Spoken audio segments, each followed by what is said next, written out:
Hello and welcome back everyone to our channel Gaming Basics, and in today's video I'm going to teach you guys how you guys can max out your long capacity in your GTA San Andreas game. So as you can see on the top right hand side of the screen, there's a blue bar and it is full for me, so that means that my lung capacity is max. So there is a cheat code that you can put in to max out your lung capacity. So to enter the cheat code, all you need to do is come over to your keyboard and you need to type this with me.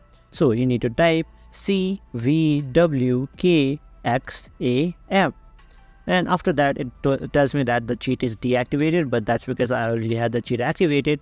But for you guys it will tell you cheat activated, and after that your lung capacity will be max. So that's how you guys can max out your lung capacity in GTA San Andreas. So thank you for watching. Make sure to like, share, comment and subscribe, and don't forget to hit the bell icon so you don't miss out on our next video.